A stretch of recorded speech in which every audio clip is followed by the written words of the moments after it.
he has to enjoy it because others had their time too. But let's get to this, what you're saying on the front pages of the social media. Of course, that point where the APC National Assembly members endorsed President Bola Tinubu for 2027. We can see that moment in just a moment. On behalf of the whole entire 109 senators, 360 members, and all the 36 speakers and their members, to second this very important motion moved by the Senate President Asosakon. Distinguished colleagues, right honorable members, members of the Houses of Assemblies across Nigeria, those in support of the motion, seconded rightly by the Right Honorable Speaker, Tajuddin Abbas, PhD, GCON. Those in support, give me your voice and say, ah.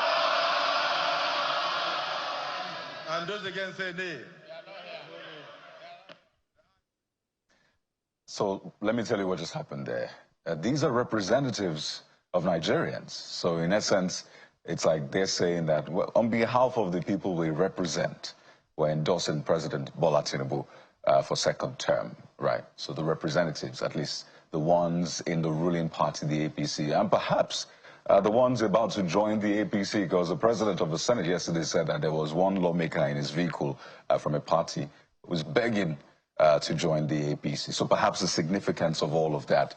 I will break it down, as we've said time and again on the show. But there were more issues discussed at that meeting. In fact, when the president took the podium, he said quite a number of things. But one of the trending stories that he spoke to was the recovered estate, said to be from former CBN Governor Godwin Emefiele. The president actually touched on that as well.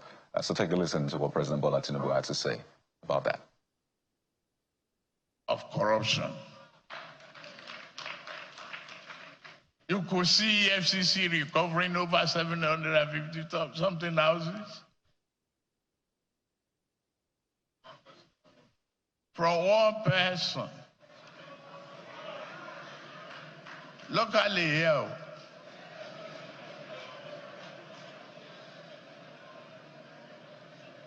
Yes, we encountered challenges when we assumed office in May 2023. But we have made progress by implementing difficult, long overdue, but necessary economic reforms.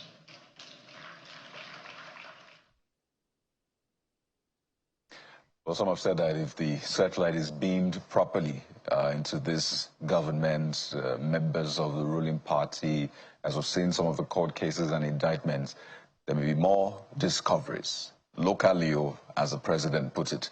But still speaking about local issues, petrol, the price of petrol has come down marginally yet again. Dangote Refinery has slashed petrol prices from 905 naira to 875 naira per litre. And of course, that depends on the location. So that's a breakdown of the filling stations and, you know, across locations in the country. So basically pick your location and hope that that's the price you'll find there. Is this enough? Of course, your guess is as good as mine. Certainly not for the everyday Nigerian, because for them, or maybe let me just say for Bukola, myself, and every other Nigerian, would like to see that 500. Guys, realistic? Why am I not surprised? I was expecting Bukola to drop from your commentary there. Well, it's cheery to note, but not as cheery for a number of Nigerians who are even unable to afford to power their generators. They are better past my neighbor. You know, to preserve the simplest of things, maybe 400 naira per litre would be more realistic. But how far are we from that, or we will ever get to that? Let's go to other talking points this time around. Okay, we'll touch down on that and take a break. When we return, we'll take a look at, you know, one of the very big stories for this morning. We'll head to River State, and you don't want to miss that conversation, so stay with us.